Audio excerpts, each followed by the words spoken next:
Alright, let's move on down the viewport toolbar. The next two buttons I'm going to discuss are GameView mode and the LockViewport button. Now, to make things nice and easy to see, let's go ahead and click the Maximize Viewport button, which is down at the far end. Now, if we take a look at this level, currently I have opened up DM Sanctuary. You can go to File, Open, and choose that if you'd like to follow along exactly. You can see that we have all of these little actors everywhere. There's path nodes to help the AI get around. There are little sound nodes. You can see the little particle system icons. There's even blocking volumes around static meshes to keep you from bumping into those. If you want to hide all that sort of thing and get a closer representation of what the player is going to see when they're running through your level, just click the Game View Mode button. So you'll notice that all those actors disappear. The whole level looks a little bit cleaner now. You also get a little bit of a representation of the post-process effect that's being applied to the level. This is also partially because of the post-process volume previs button, which we'll talk about a bit later.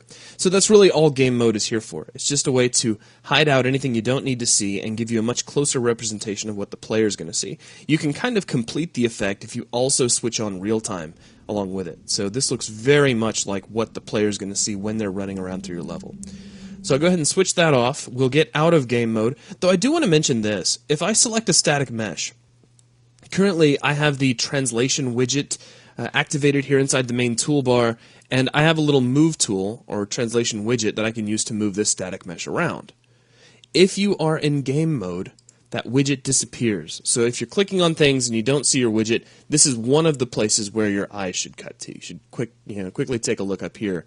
Now, another place, just not to stray too far away from the topic at hand, you could also be in selection mode, which is up here inside the main toolbar. It looks like a little white arrow cursor. I just want to point both those out because both these are options that could potentially make your translation, rotation, or scale widget disappear. Alright, our next button is going to be Lock Viewport. What this is here for is just a way to take a viewport and tell it not to move in the event of certain commands. For instance, if I demaximize the viewport, here inside the perspective view, I'm kind of out at this dock in front of the sanctuary level, and what I'm going to do is move my top viewport out there as well.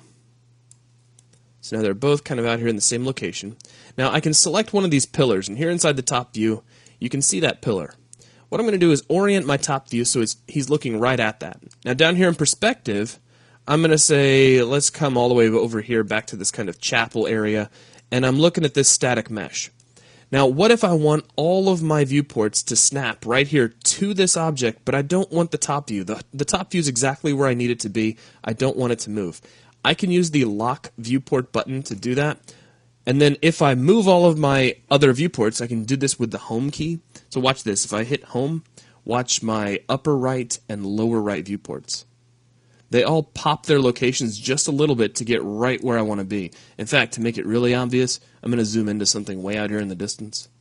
And then if I hit home, my other two viewports snap right to that location. So here, it's really obvious here in the side view. We're looking right at where we want to be. However, the top view did not move because currently it's locked. And really, that's the big deal here. It's just a way to take a viewport and say, hey, you stay still, and if I tell the other viewports to move, I want you to stay right where you are. That's all there is to it. So that's a quick look at Game View mode and the Lock Viewport mode, and that's going to wrap things up for this video.